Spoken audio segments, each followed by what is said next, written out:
Добрый день, уважаемые коллеги. Мы рады приветствовать вас на площадке информационного агентства Национальной службы новостей.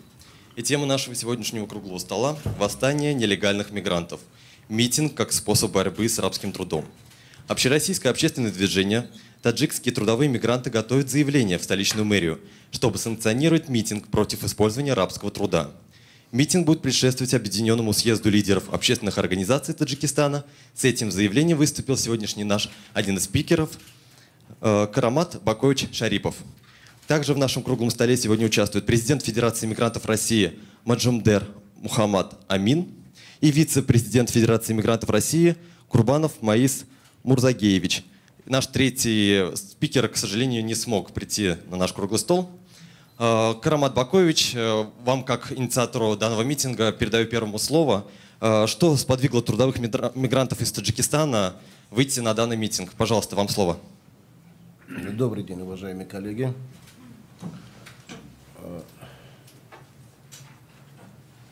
События, которые последние развиваются, в частности, касаются труда и мигранты на постпространстве СНГ, нас заставляют иногда предпринимать те шаги, которые не хотят делать власти, в частности, Таджикистан и наше российское государство. Длительное время я занимаю пост председателя Общероссийского общественного движения «Таджикские трудовые мигранты».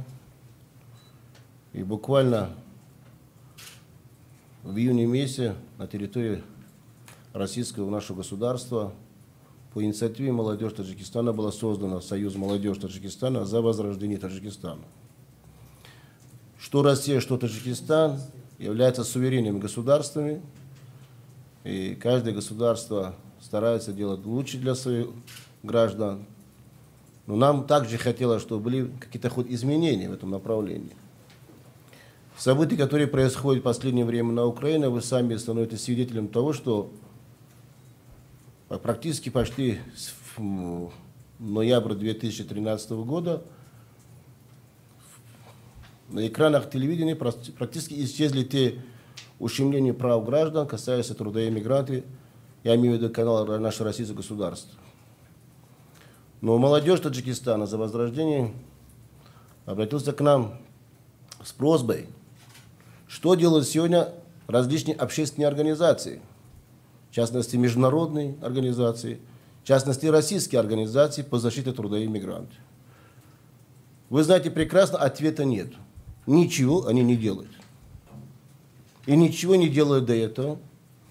Поскольку была создана пирамида после того, когда вы знаете, что было раньше распада советского государства и последующее российское наше общество занималось там подобием Мавроды, создали пирамиду МММ. Но появилась на постпространстве СНГ под фамилией Сорос, американец, выходец из Израиля, привлекал больше представителей общественной организации. Не сумели они нас завербовать. Они завербовали до того, что даже завербовали таджиков из числа руководителей различных мелких таких называемых организаций, таджикские правозащитники, помощи в финансировании. Они начали докладывать, говорить, что у нас все прекрасно, все хорошо. И летали самолетами в Таджикистан, проводили различные пресс-конференции, круглые столи на благо таджикского народа. Я внимательно изучал все пункты, которые были востребованы со стороны молодежи к нам. И также мы приняли те пункты, которые считали необходимо. Обратился я с письмом, что приняли, в том числе и я, и других наших волонтеров движения, один из крупных рынков в Москве, который создан был на базе Черкизона. Торговый центр в Люблино. Жалко, что там не были среди нас ваших представителей, но до этого частично они посещали, тоже доступы к ним были запрет на территории данного рынка. Но все-таки нам пришлось встретиться с безопасностью данного рынка. У нас было достаточно те факты, которые можно было говорить за стол переговоров. Даже за безопасность рынка не можно назвать фамилия директора рынка. Последующим нам стало известно, господин которые находятся не на территории России, а находятся за пределом, где-то на Канарах отдыхает. И внутри рынка более 3,5 тысяч граждан Таджикистана в длительное время находятся в тех условиях при большой охране. Охрана практически вся вооружена. Мне напоминает Дмитрию Яришу те части, которые он создал на территории другого олигарха в Днепропетровске, Украины. В этой ситуации при сопровождении охраны мне пришлось в течение там определенных 20-25 минут беседовать и доводить до руководства этого рынка, до безопасности. У нас есть свои планы, свои программы. У нас задача первоначально освободить поголовно граждан Таджикистана, а в частности они все таджики. Таджики, которые имеют тысячелетия своей истории, последние 23 года после распада Советского Союза оказались в этих тяжелых для нас временах. И, в общем, они не могут найти поддержку ни со стороны Федерального собрания российского, ни со стороны Маджлиса Ули Таджикистана, и не со стороны, соответственно, правозащитники, как называют себя международными, и также организации, которые являются созданы как объединение миграции на территории нашего государства России.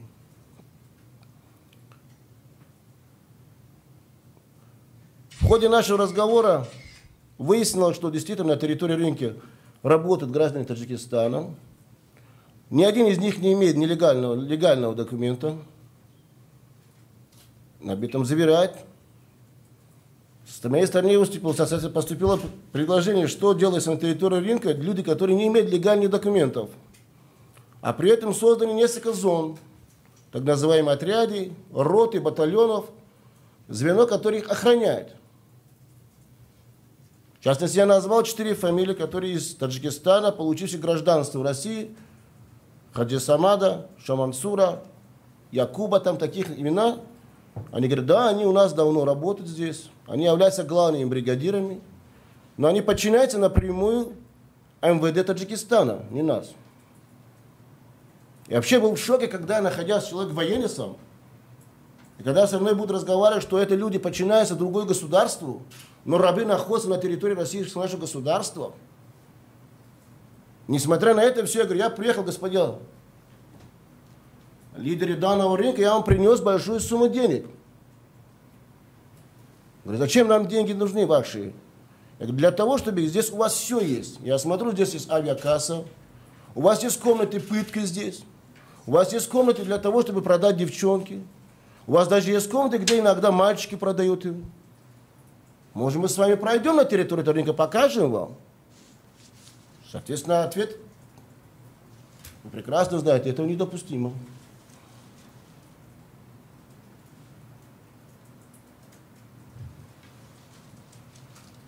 Предложено было эти деньги для создания информационного центра. Я с собой взял газеты «Наш голос таджикистанцев». Я показываю, что посмотрите каждую страницу, что написано здесь. О крови те мальчики, которые находятся в вашем подчинении в рабских условиях. Почему запрещено данным гражданам, поскольку данные газеты являются сугубо российскими? Он говорит, запрещено, не первый день. И ваше руководство страны знает, что данным гражданам запрещено даже читать газеты. Даже ознакомиться со своими возможностями нахождения на территории России. Практически он диктовал новую присягу, которая получает клятву каждый раб на территории нашего любимого государства России. Вот подобие газете. Вот это есть рабы, которые я говорю.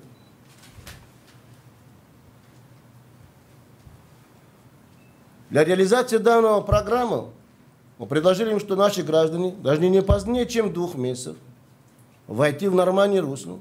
Наши психологи, наши волонтеры будут работать внутри рынка, будут объяснять каждому гражданину выбрать новую свою профессию. Потому что профессия, которая была, это было передано от их отцы и деды, когда им тогда было 23-24 года. А сегодняшних рабов, которые находятся на территории данного рынка, помимо еще 12 рынков, им по 23 года.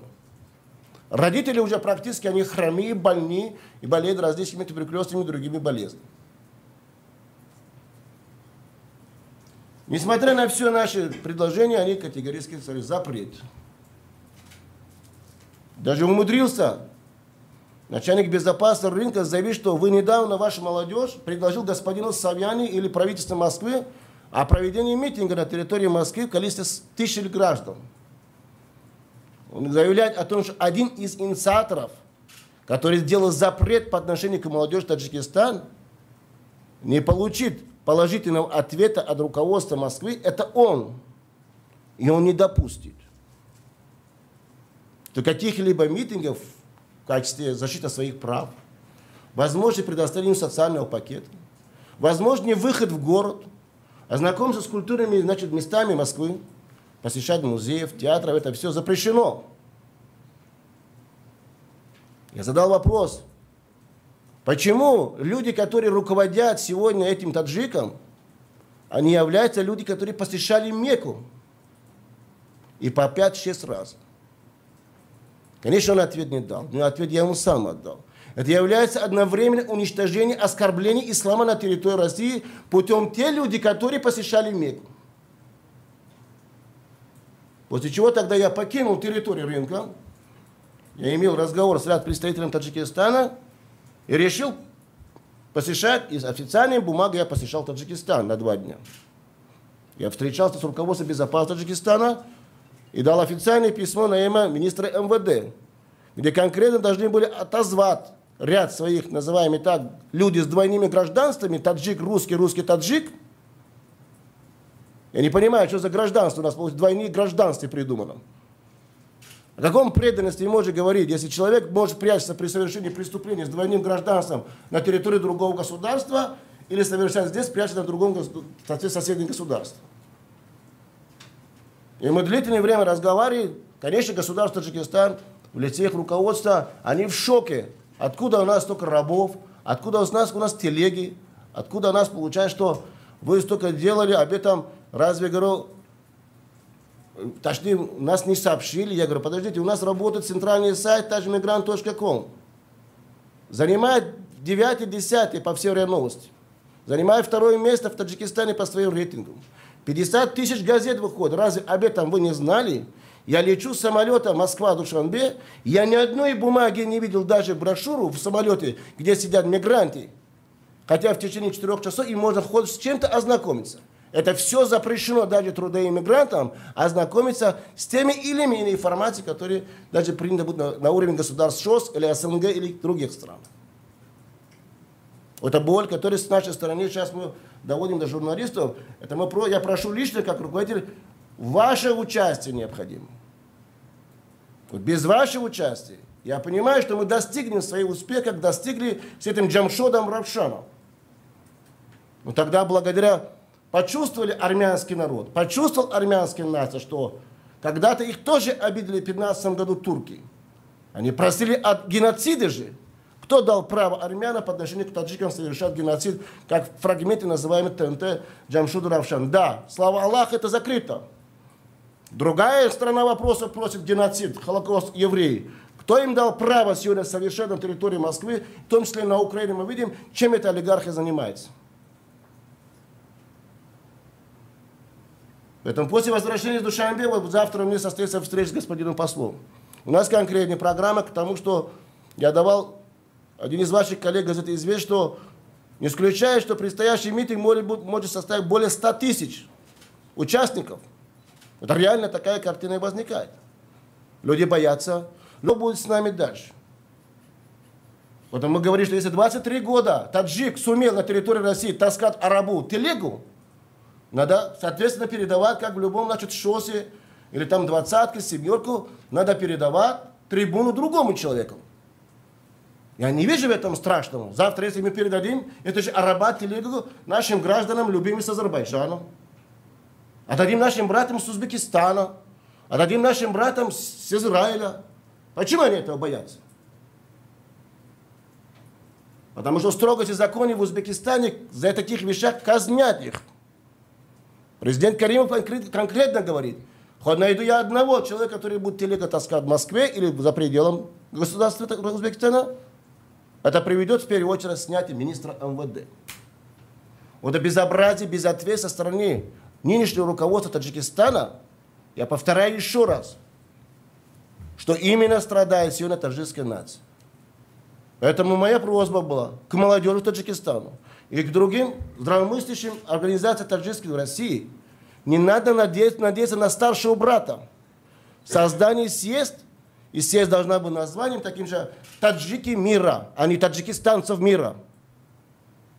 Это после того события, которые на Украине, мы сами стали свидетелем того, что те же украинцы, офицеры со мной не в одном части служили, в различных соответствиях государства со мной же были, а последующие стрельбы тех же самолетов бомбят те же называемые своих собственных братьев. Судьба Таджикистана. Сегодняшнее решение, вот сегодня утром я отправил на имя прокурора города Москвы, который практически постоянно обвиняет во всех грехах трудовых мигрантов, которые совершают преступления на территории Москвы. Я сегодня на 3 страницах отправил для введения надзорного смотрения. Пускай надзорное проводится расследование по отношению этого рынка в Люблину. Мы готовы помочь. Более 200 граждан Таджикистана, повторяю, более 200 граждан Таджикистана завербованы, отправлены в Ирак, в Сирию. А их места находятся на территории рынка. Доступ даже, вы знаете, когда событие было на Брилево, господин Собянин сам лично не имел доступ. Только со второй попытки попал туда. Поэтому общественные организации, национальные диаспоры, которые в России есть, я не знаю, как они работают, но у нас работает 24 часа в сутки. Любая информация поступает своевременно, мы обязаны предпринимать меры. Наши враги достаточно. Мы еще раз говорим, находимся в стране, где является демократическое государство. Господин Путин, человек, который мир его приветствует, за то, что ущемление и уничтожение русского человека происходит на Украине, отвернулся на 360 градусов от своих партнеров. И правильно сделал. Пускай такого же примера берет господин Рахмонов, ничего страшного. Если наши братья, которые сегодня являются евреями и руководителями различными торговыми центрами в Москве, даже по отношению к русскому человеку уже они издеваются, не говорят таджиков и уничтожают различные религии, пускай господин Рахмон говорит, я человек, как руководитель государства, я по национальности таджик, по вероисповеданию у меня ислам, я готов своих собственных граждан вывести из территории, там, где их в большом количестве держатся в заложниками или называемые в рабских условиях. Поэтому я знаю, что после ухода этих людей, а их только на территории Москвы порядка 100 тысяч, без автомойки ручная. Только сегодня я прошу, вот только что разбилась машина на дороге, я ехал сюда вчера, это получается. Они все погибли, таджики, которые работали в одной из автомойки на трассе Каширска. Они ехали в Домодедово, сопровождая своих братьев. Они все были молодые парни, по 19-18 лет погибли. Они приехали за кусок хлеба.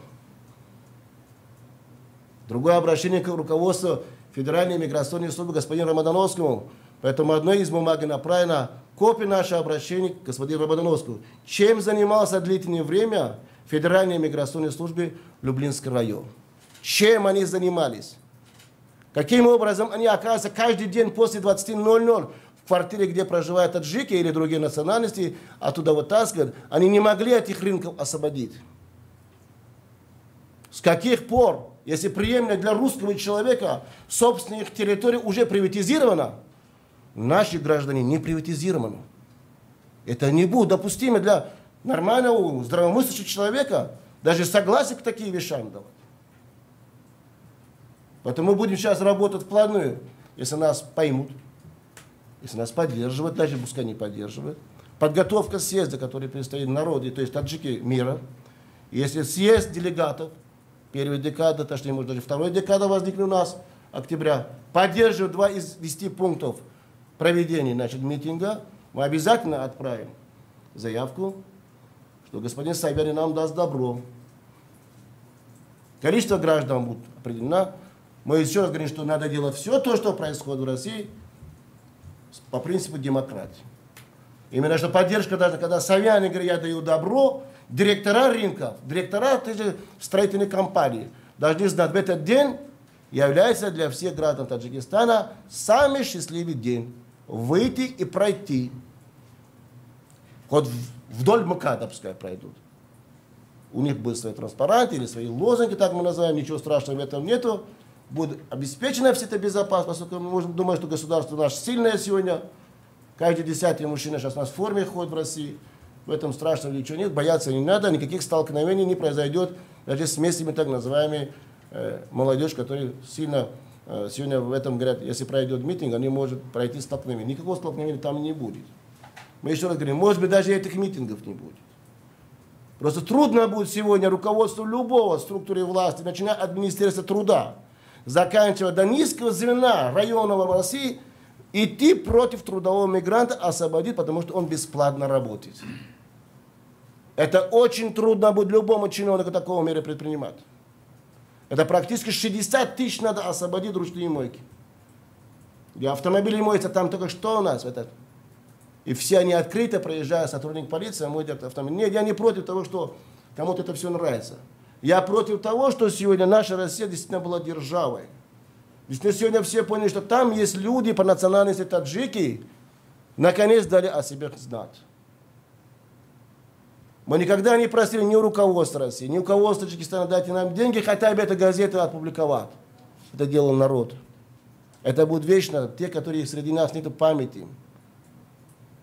Самое страшное сейчас, вы знаете, Федеральная миграционная служба в своих машинах возит различные строительные формы и каски, людей берут на улицу, загоняя в любой строительный брошенный, фотографируют, возят в суд, их депортируют. Практически все депортированные из Таджикистана это граждане, которые легально пришли на территорию России. Те, которые нелегально, против никто меры не собирается предпринимать. Поэтому нас сегодня в первую очередь тревожит, что молодежь Таджикистана брошена. Молодежь Таджикистана, начиная выходом с самолета, поезда попадают в руки абсолютно те люди, которые в криминалитет. Все рынки поголовно, которые на территории рынка находятся, где граждане Таджикистана, они криминальные. Они криминальные, есть такие, есть. Там все люди, которые с мускулами накачаны, пожалуйста, можно ехать в южную рубежа Украины воевать.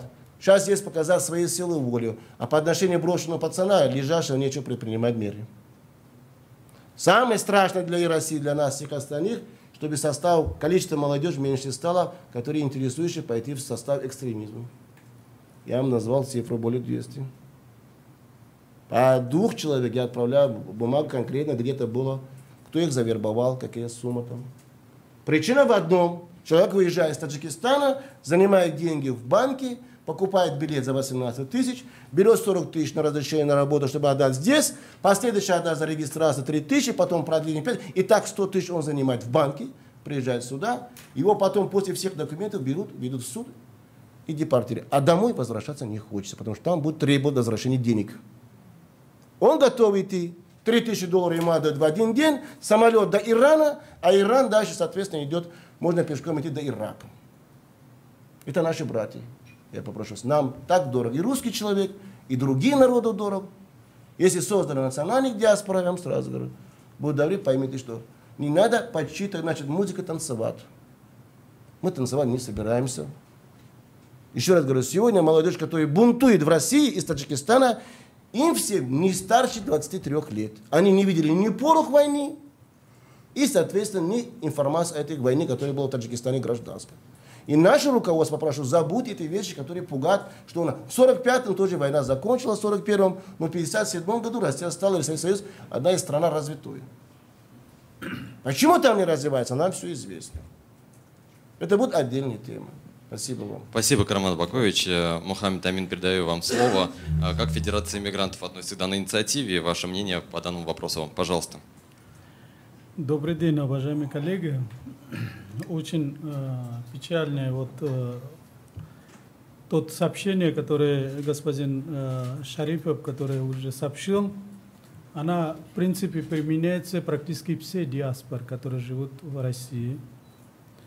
Открытая работорговля продолжается, крупный торговый центр, который города Москвы и другие регионы, там китайцы, вьетнамцы, афганцы, таджики, узбеки, киргизы. И все народы, которые находятся на территории той или иной торговой центра, никакой контроль нету, ни местные власти не контролируют, ни контролируют Федеральная миграционная служба. В том числе мы с вами наблюдаем определенные картины. Наши правоохранительные органы, в том числе Федеральная миграционная служба, их крещет открыты. Постоянно приезжать мы видим, если заявление выступает президент или наше городское руководство, они приезжают, рейды проводят, 1000 человек задержал то или иное рынке. Но мы видим, наказание несет бедный иммигрант, а торговые центры, собственники, никакое наказание не несет. Мы знаем законы, сегодня 850 тысяч штраф за одного нелегального иммигранта, если рабочее место поймает. Но мы вместо 1000 человек, когда поймает, никакой штраф мы не видим. Практически там они создали, вот господин Шарипов говорил, там свои войска, отряды, и среди мигрантов очень много тоже там участвует в этой работе. Это криминальные структуры созданы вокруг московские МКАДы, крупные торговые центры. От этого пострадают миллионы иммигрантов. Иммигранты, их судьба. Постоянно это руководство торговых центров отнимает их бизнес. Там открыты гостиницы, где нелегальные иммигранты массово проживают. Приезжать во время рейда, заранее уже сообщать, выведет иммигранты из рынка, потом рейд, когда завершается, опять возвращается, это же иммигранты, нелегальные иммигранты, это торговые центры. Там наркота, притоны и другие сферы, самые криминальные базы находятся в этом рынке. Поэтому мы хотим через прессу обращаться, наше городское руководство, МВД, ФСБ и Федеральная миграционная служба, соответственно, мир, это торговые центры, я думаю, в ближайшее время они должны принимать, а то мы тоже будем поддержать такие митинги, которые будут инициативы проявлять иммигранты. Иммигранты приехали здесь работать, трудиться, заработать, обеспечить свою семью, детей, не попасть в работорговлю. И также миллионы иммигрантов, которые в России находятся, а кто-то занимает торговлю, другие занимают работы, третьи спорты, науки. Но мы не видим иммиграционной политики, которая сегодняшний день не соответствует той концепции, которая сегодня у нас есть. Практически Федеральная миграционная служба не реализует тот закон. Федеральная миграционная служба постоянно занимается давлением адрес иммигрантов. Сегодня более 1,5 миллиона иммигрантов, въезд закрыт.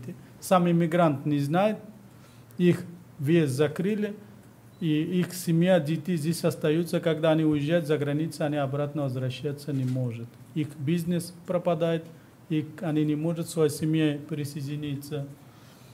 Такие ситуации находят и азербайджанцы, узбеки, китайцы, вьетнамцы, и их очень много. Безусловно, это все иммигранты приезжали в Россию легально, законно.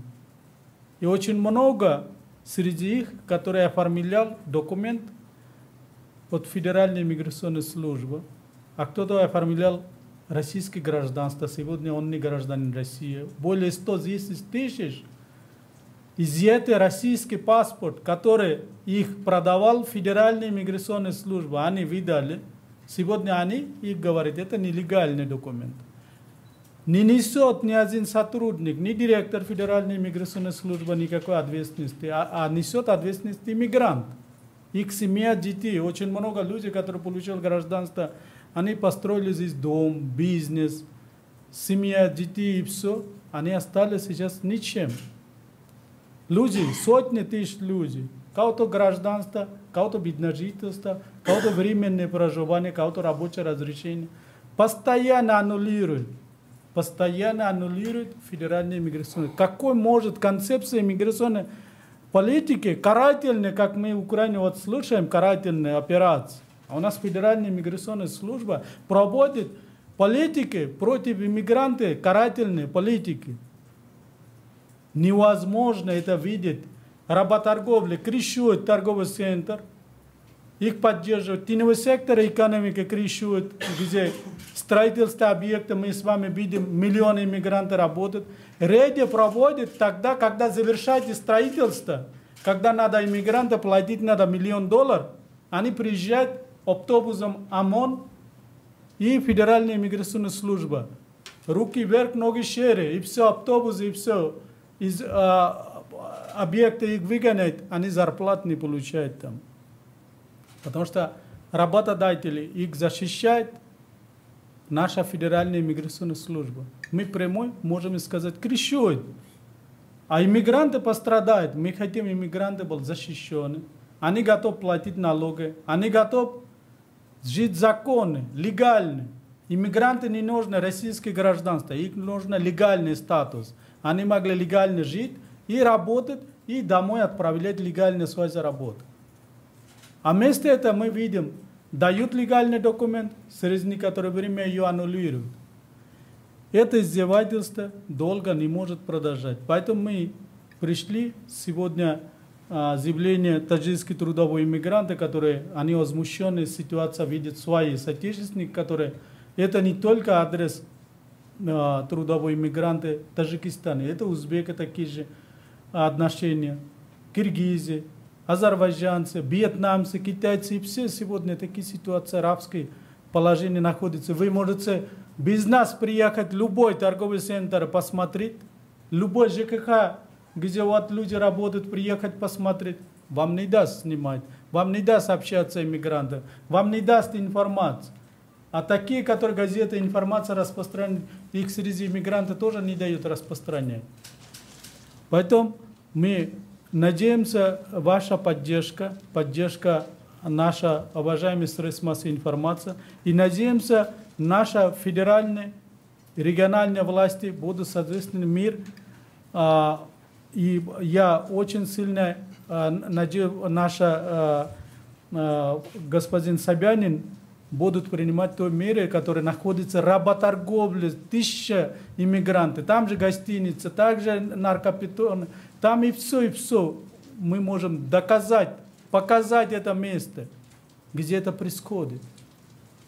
Мучительные жизни, которые иммигранты здесь проводят, ее надо прекратить.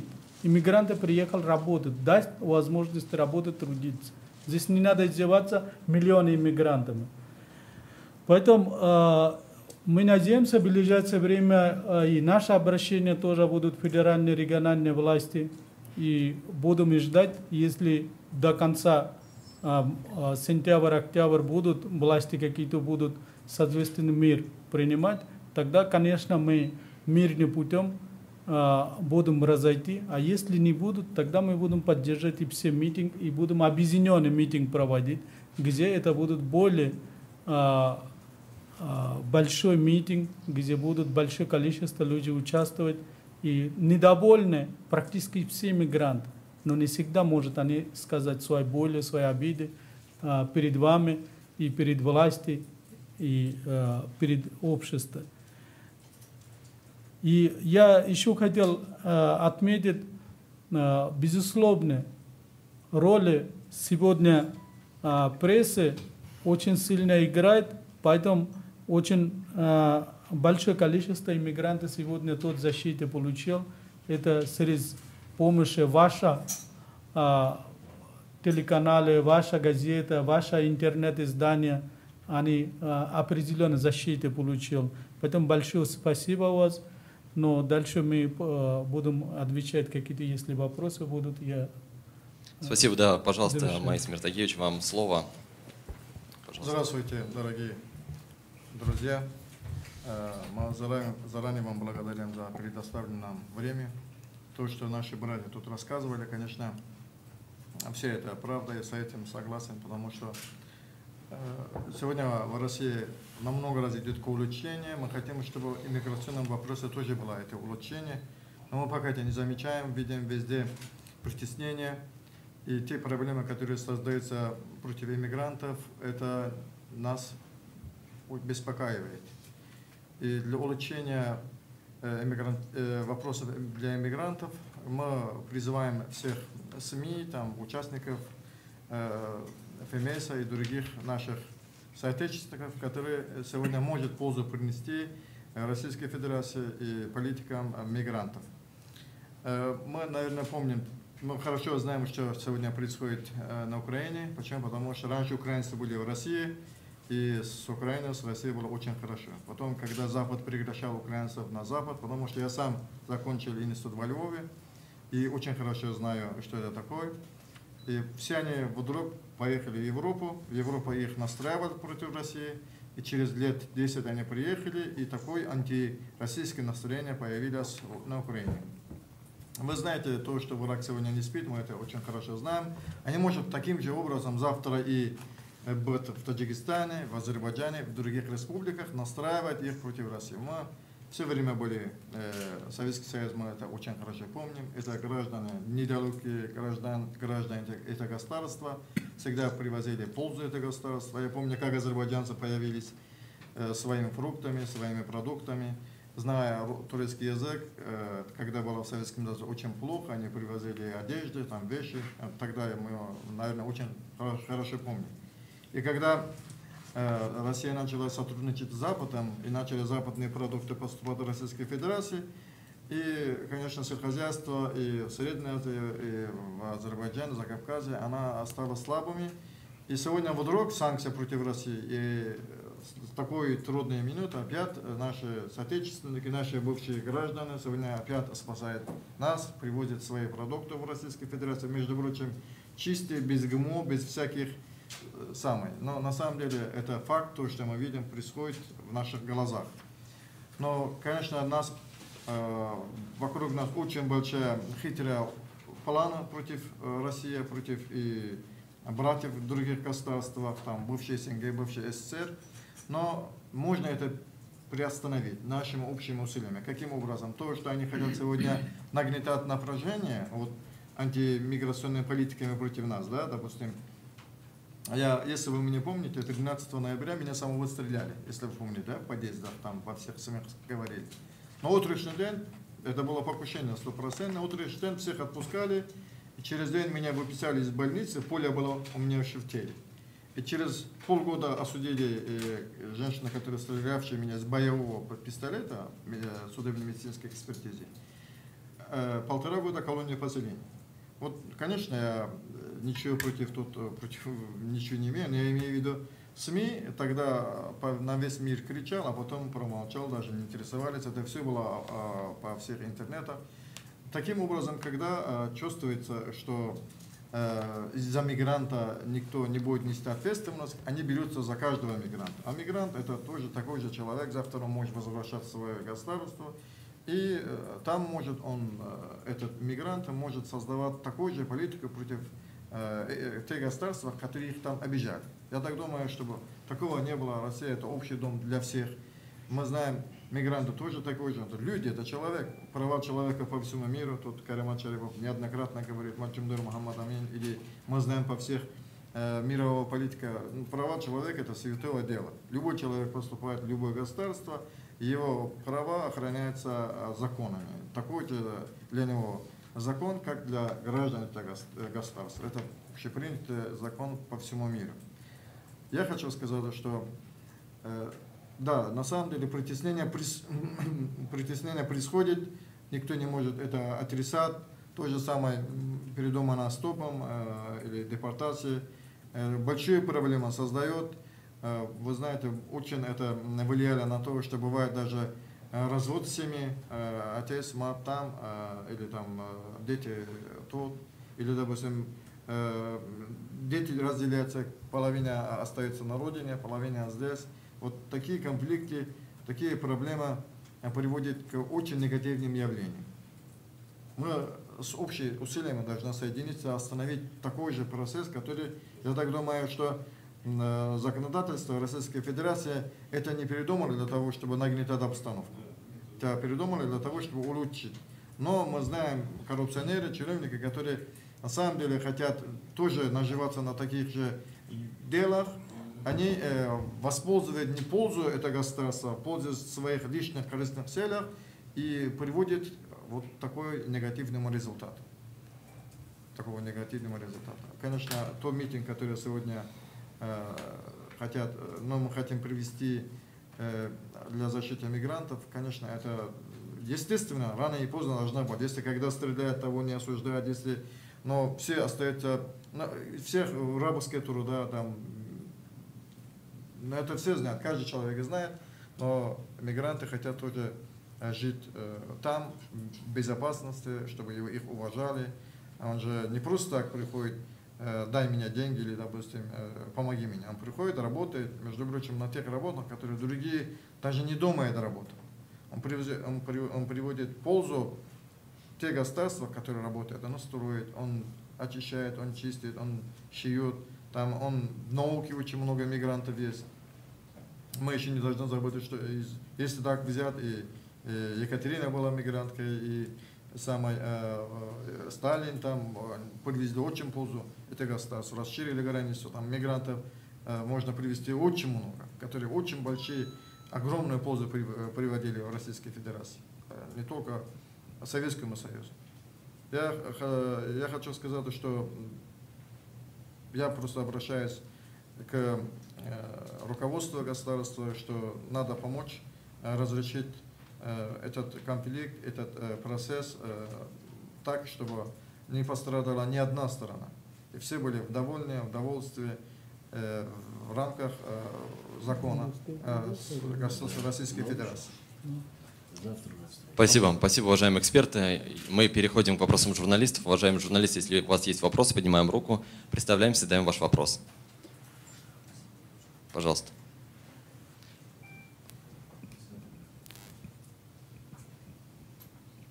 Можно не вставать, а то идет съемка. Простите.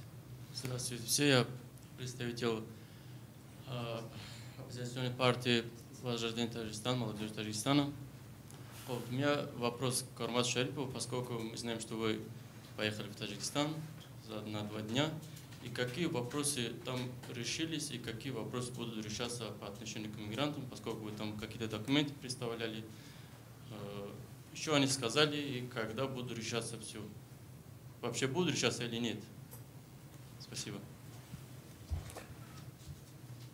Моя задача или миссия, которая, благодаря вашей организации, «Молодежь Таджикистан», те пункты, которые вы предложили, я донес до ряда чиновников, которые приближены к господину Рахмонову.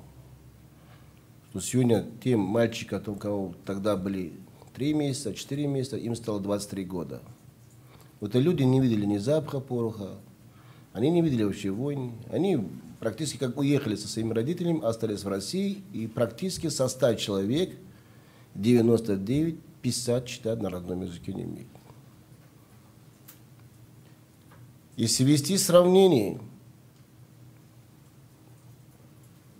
когда идут боевые действия долго на территории Афганистана, причина заключается в одном: там нет ни школ, там нет ни образований, и практически люди попадают в тех экстремистских группы, которые их забирают, завербуют, и, соответственно, возят в различных странах, и в Пакистане, и в Сирии, и в других местах. Дети остаются без образования, и они воюют. Я прекрасно понимаю ваш вопрос, что вы хотите возвращаться на родину. Вас здесь много. У нас есть страны, в частности Прибалтики, даже не имеют 150 тысяч молодежи. У нас сегодня Таджикистан самое молодое государство по возрастному. 60% из общих трудоспособности населения Таджикистана это в возрасте до 35 лет. Хороший возраст. Но они выехали. Я не снимаю эту ответственность, что мы иногда доверяем своих соседов, своих старших братьев, как в политическом плане имею в виду. Но пора надо возвращаться, молодежь, на родину. И создание различных партий на территории России – это абсолютно временное явление. Надо создавать подобные партии в Таджикистане.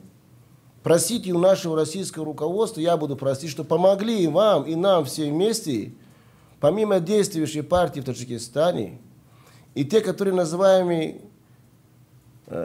несуществующие партии, но принимающие участие в выборах, была там партия «Молодежь Таджикистана». Или хотя бы партия, мы дети твои, Таджикистан. Да выигрывает любой парламентский, если страна Россия, не американцы, скажут, действительно, это люди пришли с миром и принимают участие при выборных кампаниях. Надо просить сегодня у России. И ни в коем случае Таджикистан мы не должны превратить в той же Украину, как Майдан, так же, как Сирия и все остальные. Если люди этого не хотят, чтобы демократическим путем вы возвратились на родину, в конечном итоге будет та же Сирия, та же будет Ирак, та же будет, соответственно, и Украина. Поэтому мы совместно с вами решаем одну задачу.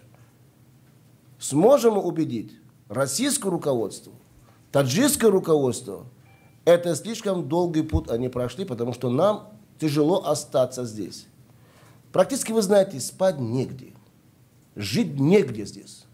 Границы открыты. Хорошо, там раньше еще возмущались, русский марш проводили против этих мигрантов, как называем нас. Иногда задумываются, мигранты нас мешают. Сейчас практически молчание происходит. Всех устраивает. Хоть миллионы граждан мигрантов, пускай ходят в скотских условиях, всех нас устраивает. Уход первоначальный касается нашей защиты по отношению к телеге, которые тащат на рынках, это буквально через месяц все рынки закроются.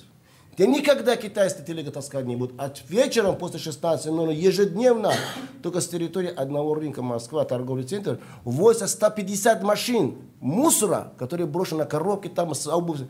Это все собирают таджики бесплатно. Если не будешь делать, ты будешь бить. Тебя просто уничтожать внутри. И ничего не сможешь сделать. Тебе посол не примет, консул тебя не примет, президент далековато, прокурор их не друг, судья их не друг, администрация их не внуки, ФМС старший брат. Поэтому единственный шанс, каждый народ должен готовиться к тому, чтобы спасти собственную. Решили чеченцы спасти себе жизнь. Появился человек, хорошо, плохо, отец, сын, кем-то не был. Доказали к тому, что можно этим народом руководить. Поэтому давайте найдите мужество. Вы же молодежь Таджикистана. Проводите правильную работу среди молодежи, а мы вас готовы поддерживать. Спасибо. Спасибо. Да, пожалуйста. Журналистская правда, Бендзин Сергей. Скажите, вот готовящийся митинг, какие будут лозунги, если этот митинг пройдет, будут выставлены приоритетно? То ли коррупция, то ли долой рабовладельство, то ли вернуться в Таджикистан. Вот так конкретизируйте, пожалуйста. Предложенные молодежи, первоначально тоже бумага, заявка была на имя мэра города Москвы, были там 10 пунктов. В частности, что касается России, что касается Таджикистана. Таджикистан просила молодежь, чтобы создание рабочих мест в ускоренном варианте. Это не так трудно создает, потому что я был в Таджикистане, я ни одного предприятия не видел. Ничего не строится, только за исключением жилищное строительство. Жилищное строительство, все, больше ничего не делается. И рынки строятся. Вот рынки нам повезло в Таджикистане, потому что кто-то привык к этой телеге, пускай едет в Таджикистан, к нам на родину, пускай эти телеги вокруг этих рынков, их хозяева здесь, и пускай работают. Что касается пункта, есть недоверие руководства Таджикистана, старой молодежи тоже. Пункты это будут разные, потому что они все будут принимать участие. По отношению к России, освобождение рабов. В первую очередь, освобождение рабов с тех мест, которые мы сегодня вот озвучено было мной и мои коллеги здесь. Надо освободить, это большое количество. Доступ к ним руководителя диаспоры и дипломатического корпуса. Отправить на родину создавший миграционную службу в Таджикистане, который по полной программе коррупции и криминальными структурами на территории гостевого дома Тверская, Ямская. Это не люди, которые отправлены в Таджикистан и занимаются проблемами мигрантов. Это криминалитет, это наркота. И встречаются на уровне господина Рабановска почему-то они. Самый сложный для нас всех, 60% из заключенных в тюрьмах, они не совершили преступление. Я не судья, не прокурор, но когда на судью прокурор посмотрел, он любого из нас посадит. А сроки большие, 12, 13, 14 лет.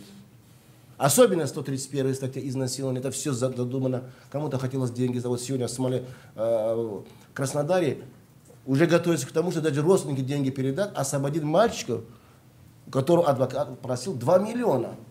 Он ничего не совершил, там ничего нет. Все то, что касается господин Иванов, говорит, контроль наркотиков, что задержано тоннами наркотиков из Таджикистана, ни разу меня не спрашивали. Пускай спрашивает. Я готов ответить. Ни один таджик не проводил наркотиков в России без ведома человека, который уже зафиксировано давным-давно, чьи-то крыло здесь, или руководит, он живет в России. Он может быть таджик, но паспорт российский. Он может быть русский, но паспорт российский. Он может быть чиновник, но чиновник в верхах или МВД, или миграционной службы Таджикистана совместно с местными властями делают. И нечего трогать их мальчиков. Практически, да, в каждом самолете мы находим наркотиков. В каждом, потому что их здесь ждут. Я предлагал. И хороший был вариант. Введение трудовая виза – это спасение таджикской нации. Трудовая виза – это хороший был вариант. Ну, вы знаете, господин Назарбаев предложил Евразийский союз. Путину понравился таможенный союз. До 31 декабря Киргизия, если войдут в таможенный союз, им хорошо. Если войдут армяне, хорошо. А руководство Таджикистана думает, войти или не войти. А что думать? Кто их будет кормить? Кто их будет кормить в собственном государстве же? Если нынешняя система будет продолжать дальше, соответственно, их некого кормить. Поэтому мы предлагали всем рынкам, чтобы сразу их не отправить на родину, пускай пересекают границы, возвращаются. Есть строительные компании, которые там же в течение полгода поработал разнорабочим, последовательно получая специальности, приносит пользу российского государства, в первую очередь. И дома, соответственно. Поэтому пункты там разные, вам говорю. Очень много пунктов есть. Что круглосуточно должен работать консульский отдел Таджикистана. Убрать справку о возвращении на родину, потому что афганцы получают такие справки с возвращением на родину в консульском отделе. Написано там внизу таджик, гражданин Таджикистана, а он же маджахед. Вот это все надо убрать пункты потихоньку. Авиакомпании, особенно туризм, много туристов хотят в Таджикистан поехать, что цена соответствовала туда и обратно. То не 18 тысяч заплатил турист, а заплатил 9 тысяч, туда-обратно 18 тысяч. Там есть очень места хорошие. Мы говорим, что всех сейчас, которые на Арабу работают, в связи с последними санкциями против России, Россия готова платить, пускай платит. Очень хорошая земля, я видел. По 3 урожая в год. Взять 3-4 региона крупных России. Пускай люди уезжают, чем таскать. Это называется ширпотреб китайцев. На родине, пускай китайцы уходят. У нас очень много китайцев уходят в Китай, а наши граждане готовят землю к следующему урожаю. Соответственно, надо, еще раз говорю, надо конкретно по каждому гражданину, который сидит в тюрьмах России, чтобы была создана комиссия. Я попросил, даже вот здесь говорю, я во время заседания попросил, что комиссию должна возглавить господин посол, новоизбранный, господин Мавдесей Сатори. Он должен возглавить комиссию из числа всех представителей общественных и политических движений в Таджикистане или в России по поводу, помимо прокуратуры, расследовать этих рынков. Ну, вызвать, соответственно, всех и расследовать, что там на самом деле происходит. Наша задача информировать. Там, я вам говорю, там кошмар. Там кошмар создан. Это пирамида. Мы нашли мужество. Мавродова посадили, да, с Ходорковского места. А остальных почему не сажаем, я не знаю. Надо сажать. И бояться не надо. Кто запачкан, пускай сажает. Чего вы на улице хотите? Спасибо. Уважаемый журналист, есть у вас еще вопросы? Мухаммад Амин, у меня вопрос к вам. Хотел бы знать, поступают ли в Федерацию мигрантов заявления или просьбы о помощи, о том, что с ними плохо обращаются и создают плохие условия труда. Были ли у вас такие представители? И был какой-то ответ на эти заявления? Спасибо. У нас каждый день такие десятки и письменные, и телефоны вот обращения поступают. Нарушение прав иммигранты из разных стран. Ну и сколько господин Шарипов, он больше переживает судьба таджикских иммигрантов, которые живут в России, их вот политический статус и будущее. А я переживаю за все иммигранты, их судьба, которые Россия сегодня рабское положение. Если сегодня наша верховная власть и региональные власти не будут обращаться внимание, судьба иммигрантов, когда они будут, мы вынуждены будем открыто заявлять свою позицию, защиты и выйти от работорговли. Мы знаем с вами, Америка, афроамериканцы, очень долго боролся за свои права. Даже до сегодняшнего дня тоже не полностью не получил, но какие-то частично получил. Мы тоже хотим, как живой человек, нам обожал, и люди, которые приезжают, их относился как человеческие отношения. А тот отношение, которое сегодня мы видим, чиновники построили, и то или иное руководство торговых центров, и все регионы России, не только здесь, все регионы России, издевательский характер, мы хотим, и власти в ближайшее время оперативно реагировали, мы совместно не вышли в общем митинге и общие требования. Тогда это будут и международный скандал, и неприятный инцидент перед нашим государством. Поэтому мы мирным путем обращаем, власти реагировал, остановил тот люди, которые в теневой секторе экономики заработают миллиарды рубля, их, которые крещают то или иное правоохранительные органы, включая Федеральная иммиграционная служба, их надо своевременно надо остановить. Они служили законы, они дали возможность, иммигранты могли платить налог Российской Федерации, Российское государство, они жили законы, легальный статус Российской Федерации. Это наше желание. Спасибо, уважаемые журналисты. Да. Дайте секундочку. Газета «Вечерняя Москва». Подождите, пожалуйста, сейчас микрофон передать.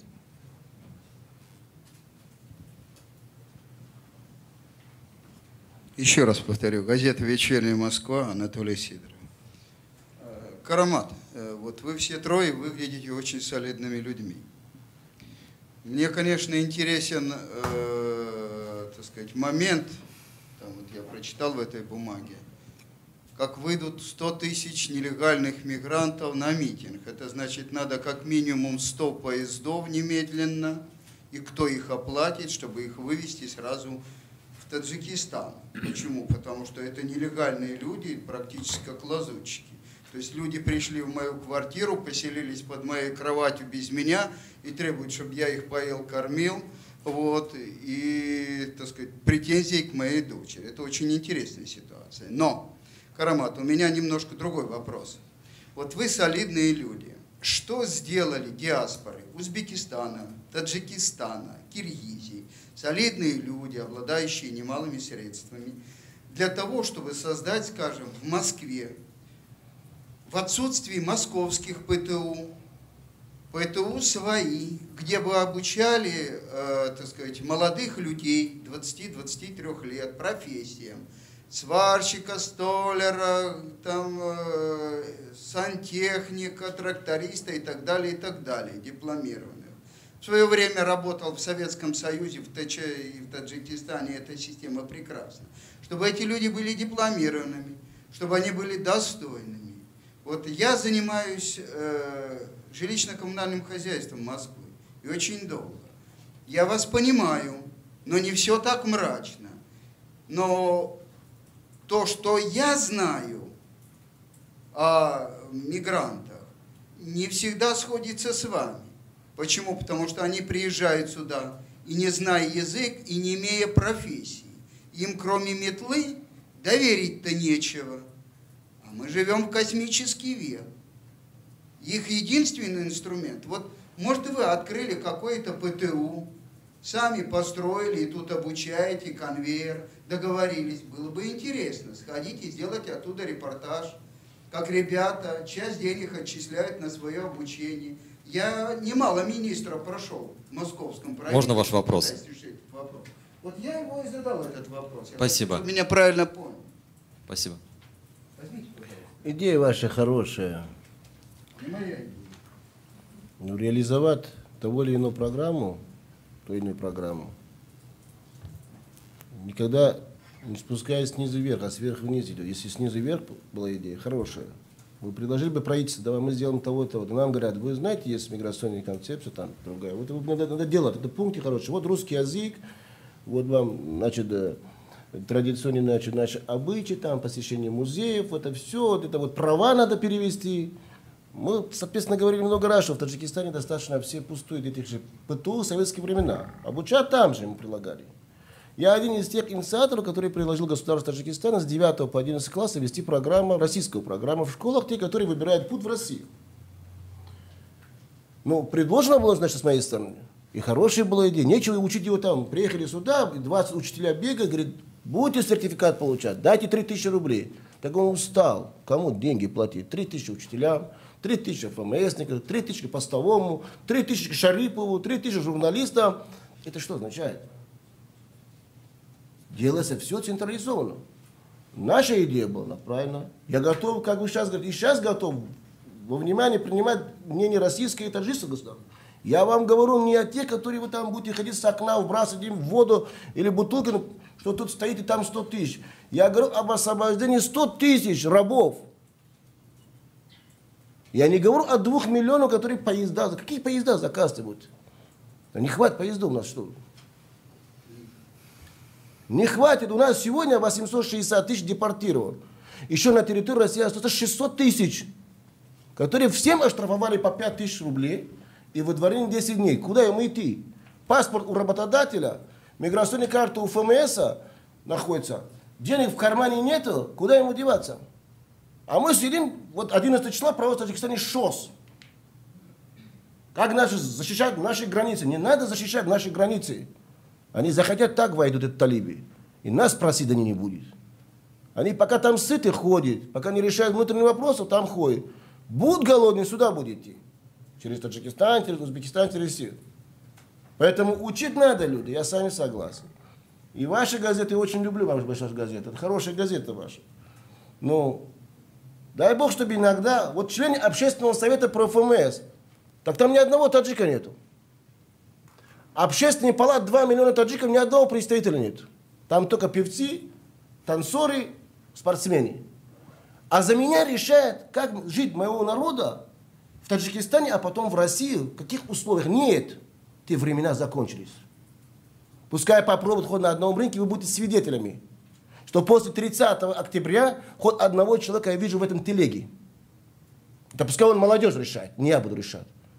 Если он любит свою нацию, он любит своих предков, он в конце концов любит своих родителей, это не его задача. Да, это профессия, но не такая профессия. Профессия определяет ему конкретно заработную плату.